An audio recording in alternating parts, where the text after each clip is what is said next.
ओम शांति। तो आज बाबा ने 9 जनवरी 2026 की मुरली में ज्ञान के जो मोती दिए हैं, आइए उनमें गोता लगाते हैं और देखते हैं कि हमारे लिए क्या खास है।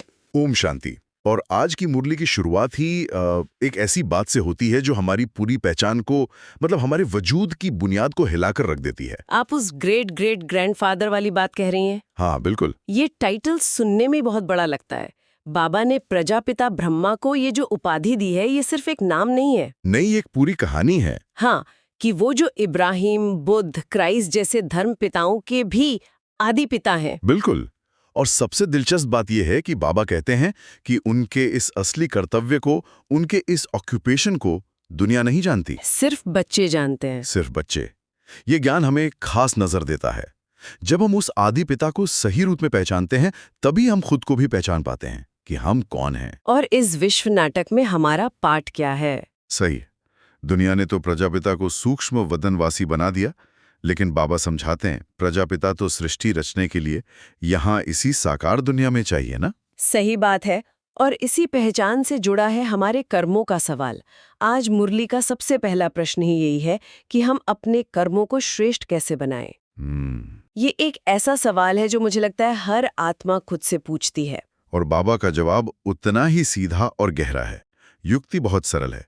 इस जन्म का कोई भी कर्म बाप से छिपाओ नहीं। छिपाओ नहीं। जैसे ही हम श्रीमत के अनुसार यानी बाप की सलाह पर कर्म करने लगते हैं, तो हर कर्म अपने आप श्रेष्ठ हो जाता है। यहाँ छिपाने पर बहुत जोर दिया गया है। ये सुनने में तो बहुत सरल लगता है, लेकिन असलियत में अपनी गलतियां, अपनी कमजोरियां मानना या किसी के सामने रखना सबसे मुश्किल कामों में से एक है। बाबा यहाँ छिपाने पर इतना जोर क्यों दे रहे हैं? ये बहुत अच्छा सवाल है।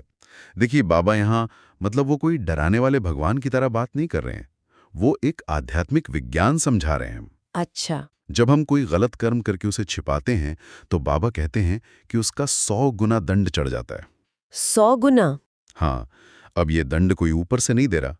वो छिपाया हुआ कर्म, वो अपराध बोध हमारी आत्मा के अंदर एक जहर की तरह काम करता है। वो हमारी ऊर्जा को, हमारी खुशी को और बाप से हमारे कनेक्शन यानी योग को अंदर ही अंदर खाता रहता है। वो एक छोटी सी गांठ होती है जो समय के साथ और कसती जाती है। मतलब पारदर्शिता ही हमारी सुरक्षा है। ये जो कहा गया है कि सत्यानाश हो जाती है, वो बाहरी नहीं बल्कि एक आंतरिक विनाश है। बिल्कुल। आत्मा की शक्ति खत्म हो जाती है। जैसे शरीर में कोई बीमारी हो और हम उसे डॉक्टर से छिपाएं तो वो बढ़ेगी ही, घटेगी नहीं। आत्मा के साथ भी यही होता है। छिपाना मतलब उस बीमारी को पालना। इसलिए बाबा कहते हैं, सच्चे बाप के साथ बिल्कुल सच्चा रहो। कोई भूल हो भी जाए तो साफ साफ बता दो। बताने से वो बोझ उतर जाता है और आत्मा फिर से हल्की होकर उड़ान भर सकती है। छिपाने का बोझ आत्मा को नीचे गिरा देता है। और शायद ये पारदर्शिता और सच्चाई अपनाना इसीलिए भी इतना मुश्किल है, क्योंकि हम इस दुनिया को और इसमें अपने किरदार को ही बहुत ज्यादा स्थायी मान लेते हैं। सही बात है। हम भूल जाते हैं कि जैसा बाबा मुरली में याद दिलाते हैं, हम यहाँ बस कुछ दिन के मुसाफिर हैं। हाँ, और यहीं पर ज्ञान का तीसरा नेत्र काम आता है। दुनिया के लोग तो यही समझते हैं कि अभी कलयुग के 40,000 वर्ष और बाकी हैं। हाँ, अभी तो बहुत समय है। बहुत समय है। लेकिन हमें अब ये समझ आ गया है कि ये 5,000 साल का चक्र है और हम अपनी 84 जन्मों की यात्रा पूरी करके अब अंत में खड़े हैं। आत्मा अविनाशी है, उसने अपना पूरा पार्ट बजा लिया है और अब बाप हमें वापस घर ले जाने के लिए आए हैं। ये ज्ञान एक बहुत बड़ी राहत और खुशी देता है। लेकिन दुनिया की सोच और इस ज्ञान में जो इतना बड़ा अंतर है, ये कभी-कभी टकराव या दुविधा पैदा नहीं करता? जरूर करता है। मतलब हम एक ऐसी दुनिया में रह रहे हैं जो एक अलग ही टाइमलाइन पे जी रही है। जरूर करता है। और इसी को पार करने का नाम ही पुरुषार्थ है। बाबा इसीलिए इस समय को पुरुषोत्तम संगम युग कहते हैं। अच्छा। यही वो कल्याणकारी युग है जब हम इस टकराव के बीच रहते हुए, कांटों के जंगल में रहते हुए खुद को फूल बनाते हैं, पतित से पावन बनते हैं। बाबा एक बहुत सुंदर मिसाल देते हैं मुरली में कि जैसे लौकिक में किसी का नया मकान बनता है तो बच्चों को कितनी खुशी होती है। हाँ, होती है। यहाँ तो हमारा बेहद का बाप हमारे लिए नई दुनिया स्वर्ग स्थापन कर रहा है। तो हमारी खुशी का पारा कितना चढ़ा रहना चाहिए। मतलब फोकस बाहरी दुनिया की सोच पर नहीं, बल्कि अपने अंदर बन रही नई दुनिया की खुशी पर होना चाहिए कि हम मनुष्य से देवता बन रहे हैं, अपने लिए नया राज्य स्थापन कर रहे हैं। निश्चित रूप से। जब बुद्धि में ये नशा हो कि हमारा नया घर तैयार हो रहा है, तो पुराने टूटे फूटे घर की बातों में दिल लगेगा ही क्यों। सही बात है। ध्यान खुद ब खुद नई दुनिया की तरफ खिंच जाता है। पुरानी दुनिया को याद करना मतलब अपनी खुशी को कम करना। और ये नया घर बनाने वाला, ये ज्ञान देने वाला खुद निराकार है। मुरली में बाबा इस सबसे बड़े रहस्य पर भी रोशनी डालते हैं कि वो ये सब करते कैसे हैं, क्योंकि उनका तो अपना शरीर है नहीं। ये बात दुनिया के लिए समझना शायद सबसे मुश्किल है। हाँ, और बाबा इसे बहुत सरलता से समझाते हैं। वो कहते हैं, मैं शरीर बिगर राजयोग कैसे सिखलाऊं? वो इस साधारण तन का आधार लेते हैं जो इस व्यक्ति का बहुत जन्मों के अंत का जन्म है। वो इस रथ में आकर हमें पढ़ाते हैं। अच्छा। ये समझना बहुत जरूरी है कि वो कोई मनुष्य या देवता नहीं है, वो आत्माओं के बेहद के बाप हैं। दुनिया ने तो उन्हें कण कण में, ठिक्कर भित्तर में कहकर उनकी पहचान ही खत्म कर दी। हाँ, बिल्कुल। लेकिन अब बच्चे इस रहस्य को समझते हैं। और ये ज्ञान इतना अनूठा है कि कोई और मनुष्य दे भी नहीं सकता। कोई साधु, संत या गुरु ये कभी नहीं कहेंगे कि कभी नहीं। इद्दह सहित सब कुछ भूलो और सिर्फ एक मुझ निराकार बाप को याद करो तो तुम्हारे विकर्म विनाश हो जाएंगे। ये संभव ही नहीं है। ये तो सिर्फ वही कह सकता है जो हमें इस देह की दुनिया से पार ले जाकर विश्व का मालिक बनाने आया है, जो खुद जन्म मरण के चक्र से न्यारा है। बिल्कुल। लेकिन ये रास्ता उतना सीधा नहीं है। एक तरफ बाप का ज्ञान है और दूसरी तरफ माया की बहुत कड़ी चुनौती है। बहुत कड़ी। बाबा का ये कहना कि माया किसी को छोड़ती नहीं, कच्चा ही खा जाती है, हप कर लेती है, ये बहुत ही शक्तिशाली चेतावनी है। बहुत शक्तिशाली। और बाबा यहाँ एक और बहुत बड़ी गलतफहमी दूर करते हैं। कौन सी? वो कहते हैं, मैं कोई अंतर्यामी नहीं हूं कि सबके दिल को बैठ जानता हूं। वो कहते हैं कि मुझे हर एक की चलन और समाचार से सब मालूम पड़ता है। ओह, ये तो एक बहुत महत्वपूर्ण बात है। बहुत। इसका मतलब ये हुआ कि हमारा और बाबा का रिश्ता किसी जादू पर नहीं, बल्कि हमारे कर्मों और हमारी ईमानदारी पर आधारित है। बिल्कुल। बाबा हमारी एक्टिविटी से हमें जानते हैं, ना कि हमारे मन में चुपके से बैठकर। ये तो व्यक्तिगत जिम्मेदारी को बहुत बढ़ा देता है। बिल्कुल, ये हमें जिम्मेदार बनाता है।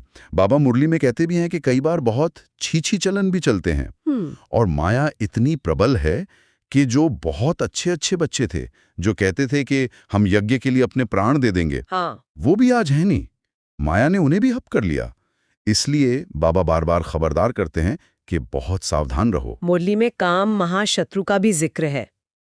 बाबा कहते हैं कि कई बार तो मालूम भी नहीं पड़ता कि हम विकार में गए हैं। ये कैसे संभव है? क्योंकि माया बहुत सूक्ष्म है। बहुत। वो विचारों के स्तर पर, भावनाओं के स्तर पर हमला करती है। अच्छा। कभी किसी के प्रति आकर्षण के रूप में, कभी किसी और सूक्ष्म लगाव के रूप में। आत्मा को पता भी नहीं चलता और वो अपनी पवित्रता की शक्ति खो देती है। से साफ साफ बताओ, छिपाओ मत। छिपाओ मत, नहीं तो वो 100 गुना पाप बनकर तुम्हें अंदर ही अंदर खाता रहेगा और एक दिन एकदम खिरा देगा। तो एक तरफ सच्चाई और श्रीमत का सीधा रास्ता है और दूसरी तरफ माया का जोरदार हमला। ऐसे में इन सब ज्ञान की बातों को जीवन में उतारने के लिए बाबा ने आज धारणा के लिए क्या मुख्य सार दिया है? आज की धारणा के लिए 2 बहुत ही प्रैक्टिकल और मुख्य बातें हैं। बताइए।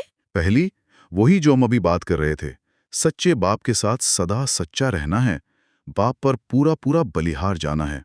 भक्ति में हम गाते तो बहुत थे कि आप आएंगे तो हम तन मन धन सब अर्पण कर देंगे। अब वो समय है इसे प्रैक्टिकल में करने का। सही है। और बलिहार जाने का अर्थ सिर्फ स्थूल चीजें देना नहीं, बल्कि अपनी कमजोरियों और पुराने संस्कारों को भी बाप के आगे समर्पित कर देना है। और दूसरी बात है कि ज्ञान को सिर्फ सुनना नहीं, उसे धारण कर बुद्धिमान बनना है। पहले हम देह अभिमान में बुद्धिहीन थे, अब आत्मा अभिमानी बनकर बुद्धिमान बन रहे हैं। और इस ज्ञान की धारणा से जो सच्ची आंतरिक खुशी मिलती है, उसे बनाए रखना है। श्रीमत के विरुद्ध कोई भी काम करके अपनी उस खुशी को गुम नहीं करना है। ये तो बहुत जरूरी है, क्योंकि जब भी हम कोई उल्टा काम करते हैं, सबसे पहली चीज जो जाती है वो है हमारी अपनी खुशी और शांति।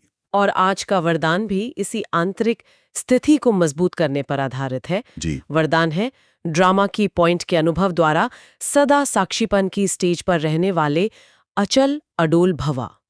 ये ड्रामा की पॉइंट का अनुभव क्या है, इसे थोड़ा और खोलेंगे। जरूर। ये एक बहुत ही ऊंची और प्रैक्टिकल स्टेज है। बाबा कहते हैं कि इस ड्रामा में जो भी सीन चल रहा है, अच्छा बुरा, सुख का दुख का, उसे एक पॉइंट यानी एक बिंदु समझकर देखो।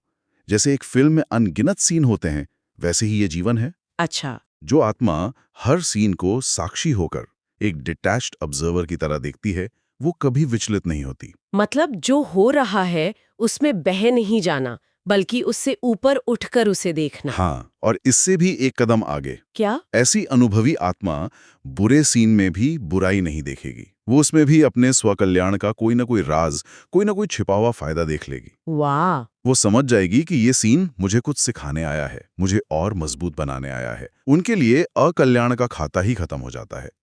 वो जानते हैं कि हम कल्याणकारी बाप के बच्चे हैं, ये कल्याणकारी युग है, तो हमारे साथ कुछ भी अकल्याणकारी हो ही नहीं सकता। ये तो जीवन जीने का पूरा नजरिया ही बदल देता है।